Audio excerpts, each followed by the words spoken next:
So can you see the views behind me? We are at Negrims, so that's a locality in Shillong which has lots of national institutes. So there, the white buildings that you can see behind me, that's where IIM Shillong is. Then I think we also have the NIFT Shillong campus somewhere around the back of that hill. Just think about the students who are studying here. They get all these cool winds revitalizing their minds whenever they want. Anyway, it was on 24th Feb that Russia decided to move into Ukraine, and that sort of changed the political landscape of the world forever.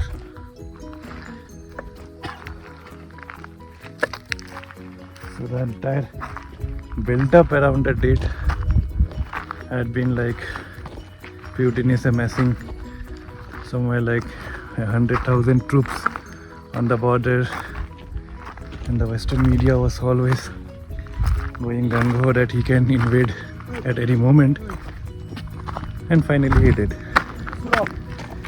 But we need to get into some more details. It has been quite some time that I wanted to make these kind of podcast sort of videos, because there are lots of things that goes in my mind and I feel that since these are memories that might be at the brunt of time when people like me would no longer be there, but let's create some memories so that people can know that humans like me, what they used to think like, right? So what do you guys think about the Russia-Ukraine war? I mean, who is the oppressor? Who is the oppressed? Where did it start from? The way the West reacted as soon as the war broke out, that it was an unprovoked attack by a despotic ruler of the Russian, so-called current Russian Empire. Completely unprovoked. But was it? Now who decides that which section of people living in the country, in any country,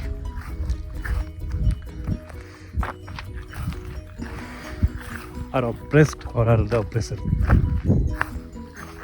Let's look at the history of that particular region, because the entire modern history of the world is related to this. Let's think about some fundamental concepts of how countries have come into being, right? So at present times, there are two very fundamental factors which decide all the existing countries that are there right now. So one is language, right, basis which most of the current existing countries are made up of language of the majority. So whenever things like the likes and dislikes of the minorities or the weaker sections comes into picture, again the question of what is the majority comes into play. Whether democracy is something that always means good for the people. There is nothing that can be good at all times or bad at all times, right? So democracy is basically a form of political governance where the majority takes the calls, right? Now this majority is absolutely necessary for any country to exist. Now just connecting the dots that I mentioned a few minutes back. Majority's language, the language of the majority is something that can decide what the country is, right? Then comes the other significant factor, which is religion. So now religion is something that used to be the major contributor for the creation of any countries, but not now. And why has this happened? This has happened because of the migration of populations across the world and the movement of religions along with the population, and then the influence of the religions and languages of the localites in which this migration is happening to the migrants, right? So take example of Europe, right? Most of the countries in Europe, be it the UK, France, Spain, Portugal, Germany, all these countries are primarily formed taking a call on the language of the majority, right? But let's also take examples of the Middle East, Northern Africa, where major sections of the population speak Arabic, but still, right?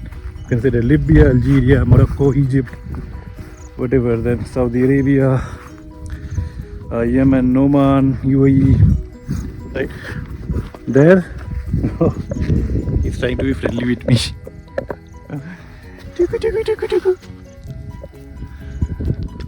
So there the majority already has Islam. They already have Arabic as a language, but still they are different countries. So that's the impact of colonization. So if you look at the lines of Northern Africa, you will see these straight lines, completely straight lines, right? That forms the boundary between countries. So that's the third major factor contributing to the creation of a state. Colonialism. Now I missed the second reason that forms a country, right? Or did I mention religion? Okay, so these three: religion, then language, and finally your colonial history. These three things decide how a country is formed. So Western Europe, as you can see, is primarily language based, but then you also find countries like Germany, Austria, Switzerland, which speak German, but at the same time there are different countries, right? Some part of this divide is created by the Protestant versus the Catholics. So Austria, for example, is majorly, I think, a Catholic country. Germany is Protestant. So again, that has caused a divide. Then a fourth major contributor to formation of countries, which comes even after colonialism, is economy. So that has again led to formation of the newer countries, right? So now coming back to Russia and Ukraine, I will also try to connect it to the current conflict between Israel and Palestine that's happening. So these are all personal views. I can very obviously be wrong, and I'm okay to accept anything that I say is wrong. I mean, if there are some genuine points backing that, right? So Ukraine and Russia, in terms of language, the similarity between the language is just like the similarity between, let's say, Hindi and Urdu. Mostly the same. So these two regions were a part of the Russian Empire, right? So it was somewhere around the 1600s, 1700s when all these countries started to evolve, right, from principalities and kingdoms. So that's when the Russian Empire was one of those empires that existed at that point. Similarly, coming to the subcontinent, you had the Indian Empire, the Mughals to start off with.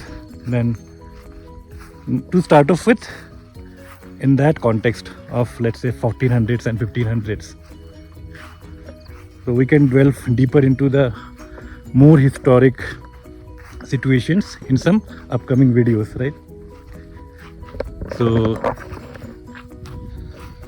that's where things stand now. So Russian Empire basically comprised of, again, large section of Eastern Europe, from, let's say, the Polish border to all the conquered territories in Asia, in Siberia, right? So again, the majority population, which was Russian, they found literally very less resistance from the local populations. And over time, over the, let's say, 200-300 years, they became Russianized. That's what happens when there is the rule of the majority, right?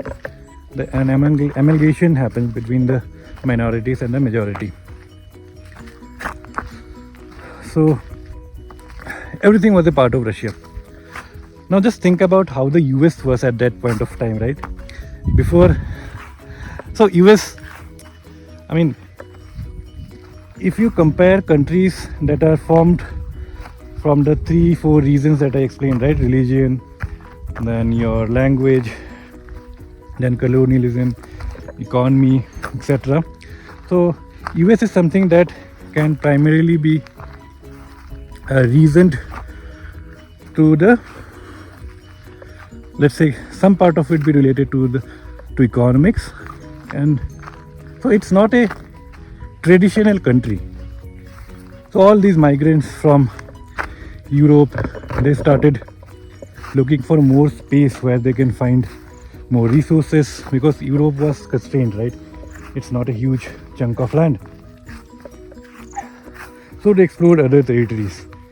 A part of them that went to the Northern America, South America.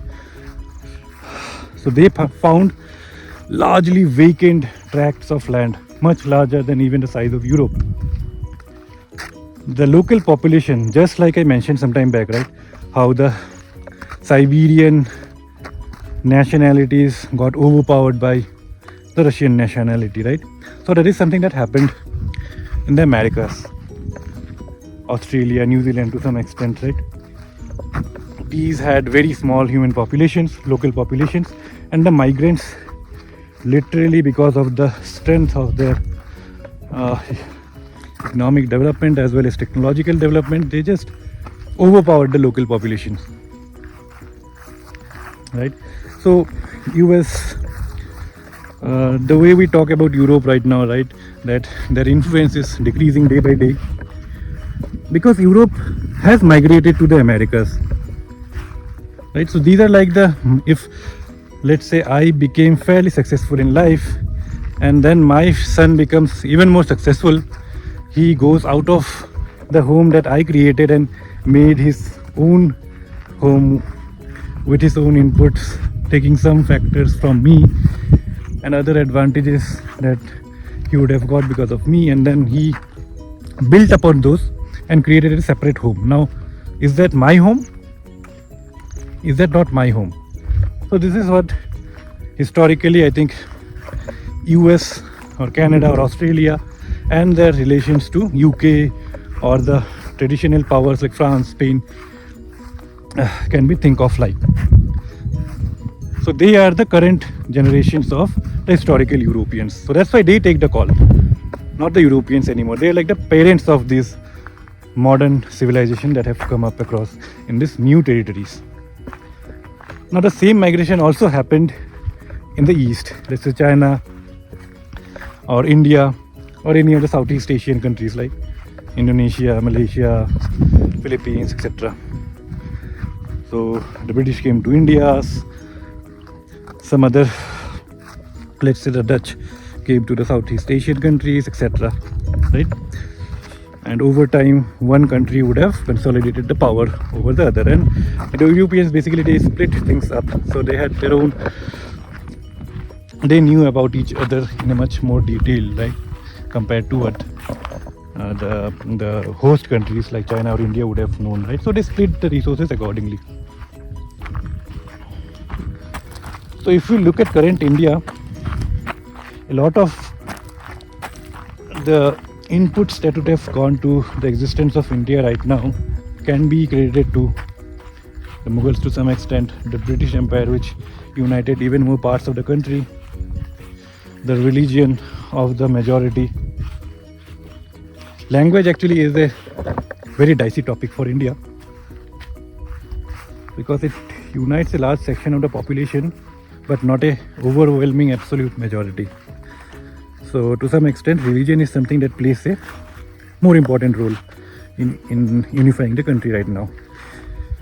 Moving to China again, they had a large local population of the Han Chinese. So there also the absolute overwhelming of the local population didn't take place, like what happened in the US in case of the indigenous Indians. Indians, again another history how that term came to be. Or maybe in Australia you can consider what happened to the Aborigines in, let's say, New Zealand, whatever happened to the Maoris, etc. Right. So that's how, if I look at all the countries in the world right now, the major powers, right? So major powers are the economic superpowers like the US, typically the US only. The others are its followers, and then the traditional powers like China, India, Russia. So now we come back to the Russia-Ukraine conflict. Now this region of East Europe, East Ukraine, right? So the Novorossiya belt, right, which includes the Donbass, the Crimea, to some extent Odessa and Kharkov, right? So this region in true terms had a very large Russian speaking population. Now just like dialects of any language that you can, for example, Hindi that is spoken in Delhi is very different from the Hindi that is spoken in Bihar, UP, MP, let's say the Northeast, right? So Ukrainian and Russian as a language is not much different. If it were the same country like what it had been in the Russian and Soviet Union, there was not a lot of difference, right? But the parts that were directly attached to Russia, the states, or what it is called, anything, something like states for the Soviet Union, oblasts, yeah. So the parts that were attached to Russia had much more Russian influence, and the part that were on the western side, like Lviv, parts attached to Poland, right? So those were, the dialects were much different from Russian. So that's how a line somewhere in the middle of Ukraine came into being. So the East primarily calling themselves as Russians, while the West, right, Ukrainians, right? So the World War was one of the times when these differences were actually triggered to some extent. Now World War again, there are lots of, all these things that I'm talking about, right? So each of these topics are like great case of study if we go into the depths. So we'll go into the depths of individual cases later, but now with whatever conciseness I can portray the history to you, I'll try to do that, right? So this split between the Western and Eastern Ukrainians was primarily enhanced or triggered a bit more during the World War, because at that point of time the Germans, Italy, Japan came much later. So these countries were closer, and Germany had basically invaded Poland, taken over parts of it. So these Western Ukrainians, they felt a bit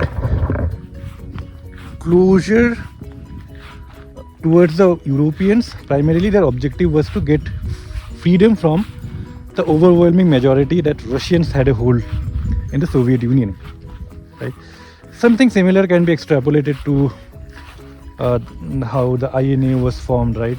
So INA, again, as we all know, the Indian National Army, that was allied to the Japanese, right? And Japanese primarily considering the fact that the enemy of your enemy is a friend, right? So Japan was against the US and UK, and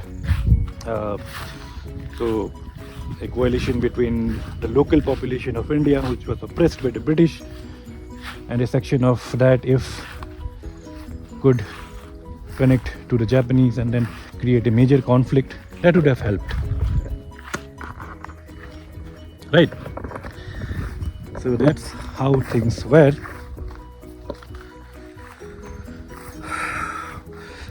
West Europe again saw the likes of Stepan Bandera again and his banderites, who actively took part in the SS brigades of the Nazis, and then so their conflict was different. Their conflict was not the World War. Their conflict was to get free from the Russian statehood. Right. Then after the war, what happened was again, how the blocks were formed was also a history that we can get into later on. So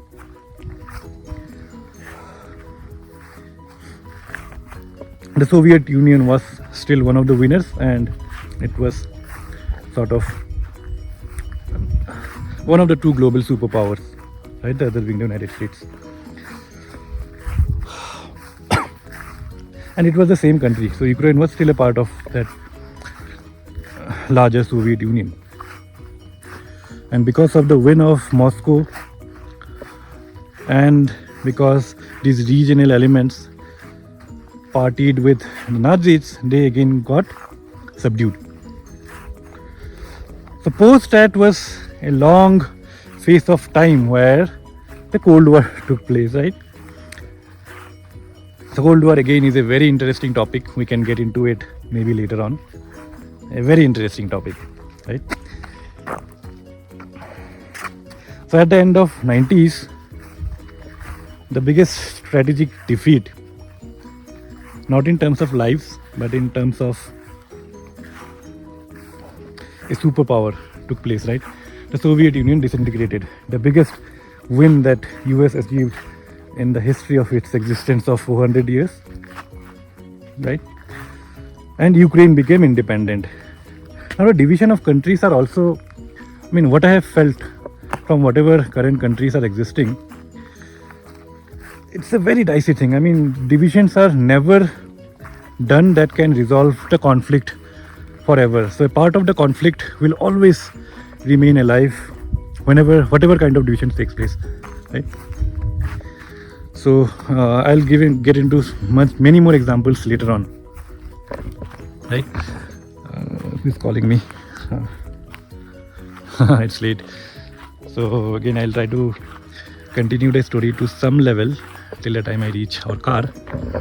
So yeah, so divisions always lead to conflicts, to impending conflicts. For example, when Ukraine was created, large section, almost close to like 30% of the population of this Novorussia belt was ceded to Ukraine, right? And similarly, Crimea, which was the Russian warm water base, right? It doesn't have a lot of warm waters. The Sevastopol base that came to Ukraine, right? Ukraine was sometime given in the midst of 1950s by Khrushchev, who was personally, I mean, had historically Ukrainian lineage. So that was given to Ukraine, and because it was the same country, it didn't matter. But after the country split, it made a whole important deal, right? So that's when, so these things were all happening at the same time, right? But because of the historic relations between the Russians and the Ukrainians, they were quite closely tied, because the economy helped both, right? It has become quite sunny now, but still the wind is so chilly, right? You don't feel the heat.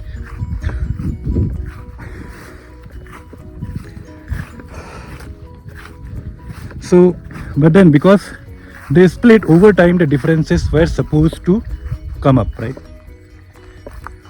So again, coming, let's say 10-15 years down the line, so all these conflicts again are still spewing in countries like Latvia, Lithuania, which has significant Russian populations, right? Kazakhstan, all these Soviet bloc countries. So their open conflicts still remain. So each country maybe we can pick up at some later point of time, right? So over like 20 years of being independence, Western Ukraine, again, which had the majority population in the newly formed territory of Ukraine, got into power because of democratic elections, right? And they again felt the need of reviving this true freedom sort of a thing. They wanted to align more to West. They had seen the likes of Germany, which was completely destroyed in the World War, Japan, which faced the only 2 nuclear bombs that had ever been dropped, right? Completely damaged countries. And just 50 years down the line, they were like the top 3-4 global powers in terms of their economies, right?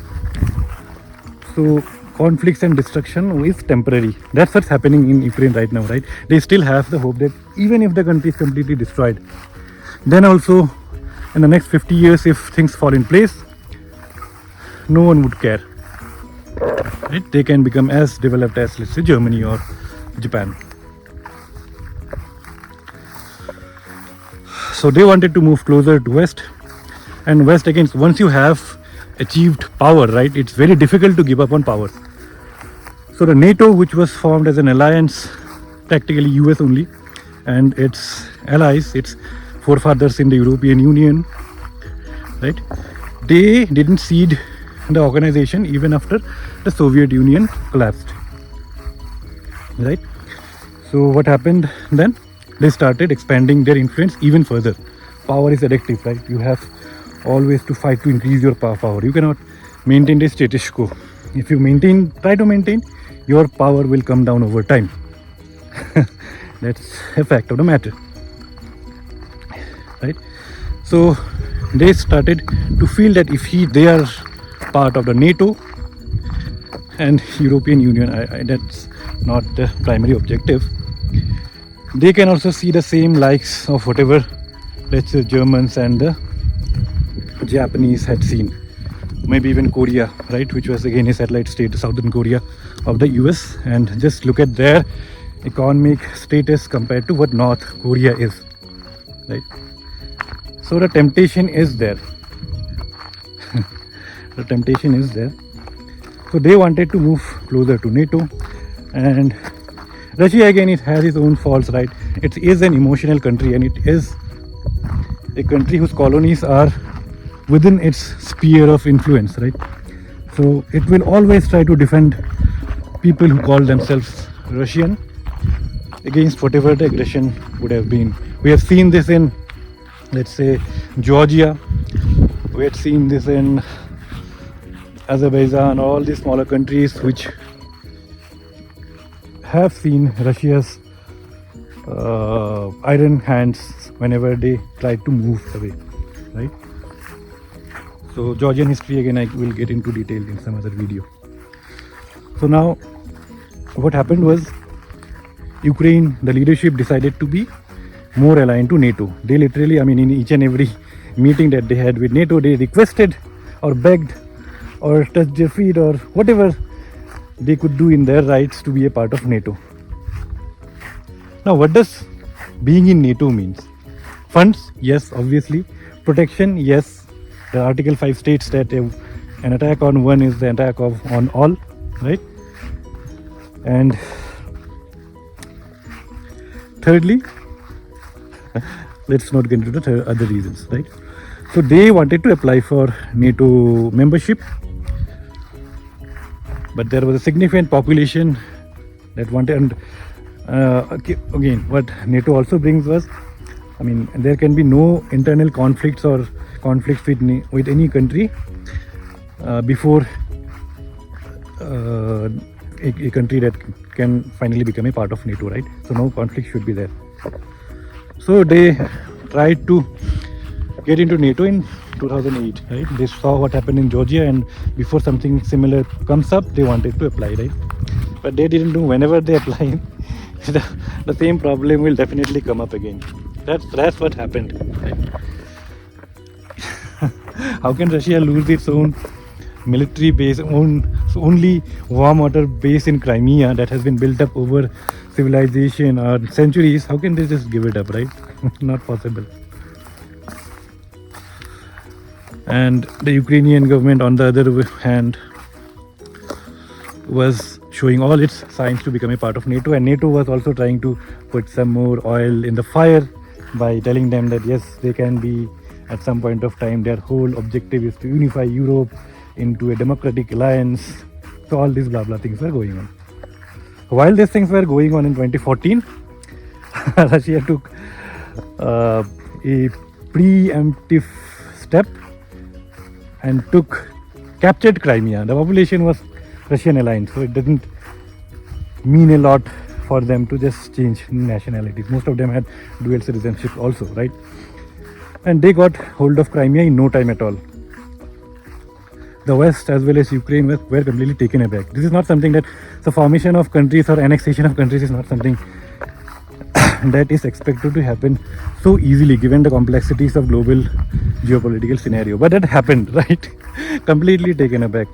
Parts of Eastern Ukraine, like not Kherson, like Donetsk and Luhansk, they also declared their secession from Ukraine, and basically they became de facto independent countries, which were extended parts of Russia, like South Ossetia or Abkhazia, Transnistria. All these are extremely interesting conflicts that we can get into details, right? So, and before Russia invaded, they got into Crimea and captured Crimea. Ukraine again removed a pro-Russian leader, Yanukovych, and replaced him with a pro-West Ukrainian leader, right? Poroshenko and Timoshenko, all these Shenkos, and these are Ukrainian surnames, right? So they came into power, and which was not accepted by East and Crimea. So Russia took control of Crimea. Donetsk and Luhansk declared secession from Ukraine, and the world was completely taken aback. So that was the entry into the postmodern world, right? Post the world wars. So now Ukraine's request to join NATO became even more evident, but at the same time, because it got into a conflict, NATO couldn't. I mean, it's so funny, right? You are seeing the country getting bombarded. You don't want to take part in that, but at the same time, you are keeping statements open like it's your end goal to be a part of NATO, right? So anyway, so that's how things were at this point of time. Now what happened was, NATO, even though they didn't accept Ukraine as a part of NATO yet, their trainers, their foot soldiers, everything just went into Ukraine. The Ukrainians were taken out, given all sorts of trainings, and all these things were happening over the past 5-6 years, right, since 2014. So that something similar to what happened in Crimea can never take place again. So by the end of December 2020, nothing can be hidden, right? And the kind of surveillance a strong country has, all these developments were being seen by Russia also, and they could see the evolution of troops, power, infantry, ammunition around the borders, right? They could see something that is coming up. They wanted to legalize some of the changes that has happened through the Minsk agreements, which meant to give more autonomy to Crimea. Was a gone case for them. So Crimea was Russian. They wouldn't even talk about Crimea, but for the other parts of Donbass, like giving them more autonomy so that they can preach and breathe Russian wherever possible. So this agreement was signed. Some of the European countries like Britain and Germany also took part into it. But even after signing, it was not implemented. And Russian as a language and as a culture was oppressed, right, all across eastern Ukraine. So when the Russians saw the building up of these troops around the border, they also started their own build-up of troops. So over a period of like 4-5 months, while again the East was also, the Americans were also observing whatever was happening, right? The Ukrainians are dumb, they didn't have any tech, but the US and NATO had, right? So they could see what was happening on the Russian side. So they started calling wolf on the Russians that they are going to invade. While at the same time, because the coverage was not coming out in Western media, the same build-up in a much more massive scale was happening in Eastern Ukraine also. All these trained NATO soldiers, de facto NATO soldiers of Ukrainians, right? And that was the call that was made somewhere in the end of 2020, and finally Putin decided to take the first step again, right? So with over 100,000 troops, they moved into Donetsk and Luhansk. They straight away went even up to Kiev and took parts of Kiev, Kharkov, Kherson, and even to the extent of reaching up to Odessa, right? And within a month, these talks of, because the West again was to some extent astounded by the kind of steps Russia had taken. So within a month, negotiations started again. So part of it happened in Belarus, then a part of it happened in Turkey. While again a ceasefire was the sole objective of Russia, right? So again, unlike whatever has been shown in media, I don't think Russia as a country has territorial aspirations apart from the areas that they consider as historically Russian lands. So either they can be free and they can be aligned with Russia, and if the contrary step is being taken, which involves significant Russian population, they will intervene. So it happened in Ukraine, but it happens in, let's say, Kazakhstan, Belarus. Belarus is much more aligned, Kazakhstan is aligned. Let's say in the Baltic states, this intervention is expected. So I don't think anyone should be in this utopia that something like that cannot repeat whatever happened in Ukraine, right? So they invaded and this negotiation started to happen, and at some point what we feel is Russia had stated its demands that Crimea is already a gone case. Luhansk and Donetsk, with whatever has happened over the past, it's impossible for them to be ceded back to Ukraine. The population and the government doesn't have any trust. The country cannot exist like that. But the rest of the areas would be given autonomy, and at an overall level, Ukraine should move away from this Western gung-ho.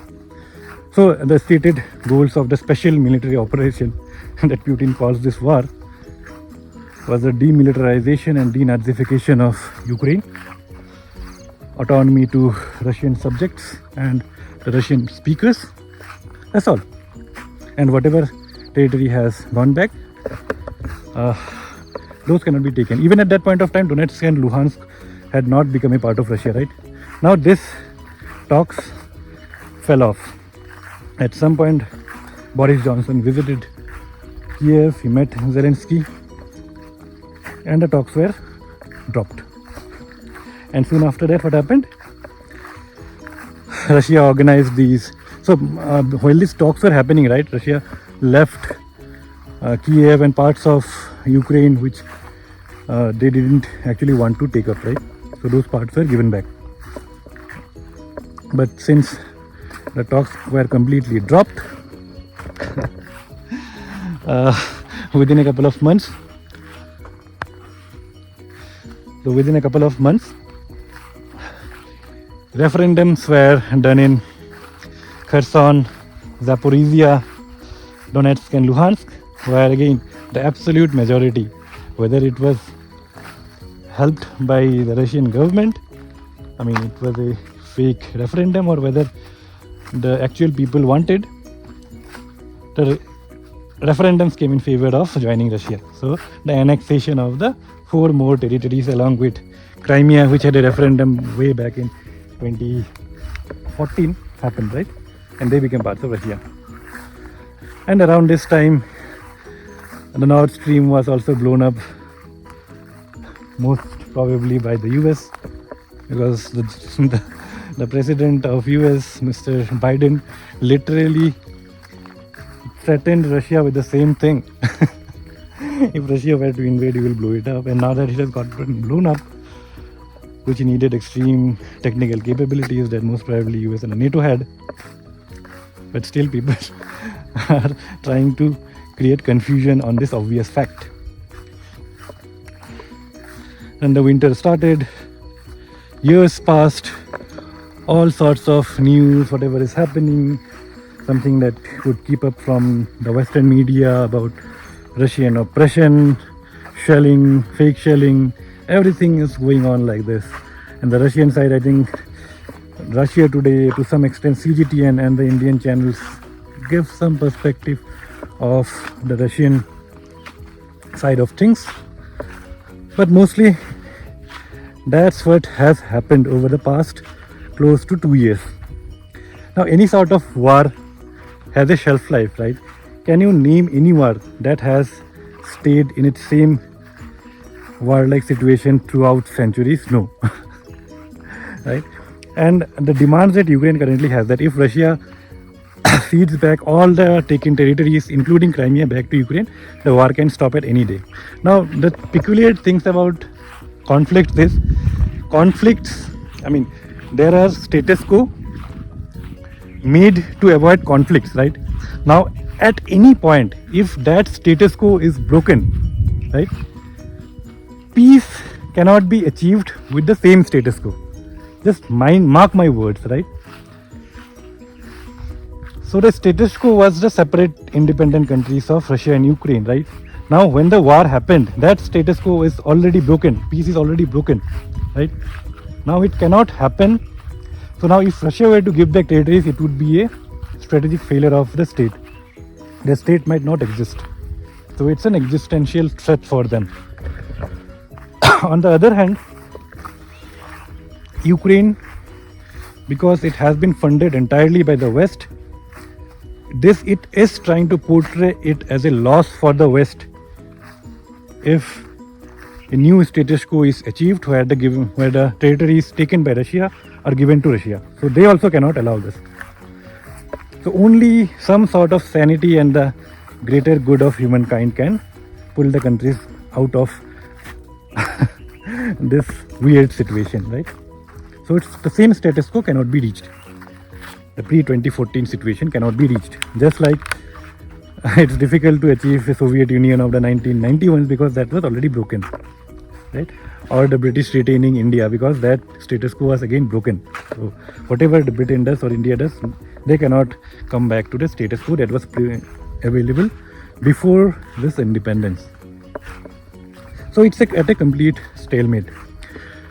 Now even to maintain this kind of stalemate where there is a aggressive war happening, funds are needed, right? Over some 43 billion had already been spent by the US, 100 billion, above 100 billion has been spent till now. Again, the fundings are a completely different story that I will lead into maybe in some future video, right? So the war continues, the funding also, I mean money is limited, right? So at some point it will come to a dry halt. So this is the situation in Ukraine, by the way. And by the way, at this point there was one more statement that recently came up from Putin during the Valdai conference, right? So there a journalist asked him that Russia's nuclear policy, nuclear deterrence is again a very interesting topic. I'll get into it again later. So Russia's nuclear deterrence policy states that Russia will not be the initiator of a conflict, of a nuclear war. It can be a responder. So now the journalist asks, is it the time to amend this policy given the looming nuclear war or attack that might come? So Putin, just think about the depth of his answer. So what he said was, the policy doesn't need to change, right? The kind of technical prowess Russia has, they will be able to detect as soon as a warhead is fired, right? So the kind of expense that Russia has, all the nuclear sites cannot be hit at the same time. So the moment it detects a nuclear attack, these thousands, like 7,000 plus warheads as per media data. So all these 7,000 plus warheads as per media, live warheads that Russia currently has, all these cannot be destroyed in one blow. So as soon as something comes to hit Russia, what will happen is all these nuclear weapons would be activated, and each and every country that is perceived as an enemy of Russia. Now just look at the importance of this term. Perceived doesn't mean that they are proven enemies, right? Anyone and everyone that Russia deems as an enemy of the state will be fired upon and will be destroyed completely. There is no time to verify who is the actual initiator of the attack. If you think about the depth of this statement, right, that will send shivers down anyone's spine. He is a madman and an intelligent madman, and you don't do things to madman just to prove your point or to show yourself as a higher civilized being, right? Trump was to some extent one, but then no way comparable to Putin, right? So that was the statement he made, and it was post that I have observed that a lot of active participation of the media has been taken back from Ukraine. And now it was at that moment of time, right? October 7th, 2023. We got the terrorist attacks on Israel, right? The Hamas versus Israel thing.